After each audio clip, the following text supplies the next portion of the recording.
you on open shelving compared to traditional upper cabinets. Okay, this with the open shelving trending a few years ago, everybody was going to open shelving. I've got an open shelf here that's full of junk. You have to keep it neat, tidy, dusted. I don't recommend open shelving for all of your upper cabinets.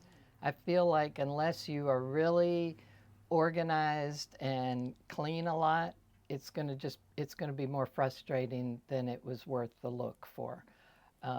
Just doing an accent of open shelving at the end of a cabinet run, or maybe on each side of a stove. But then I feel like kitchens still need cabinets with closed doors.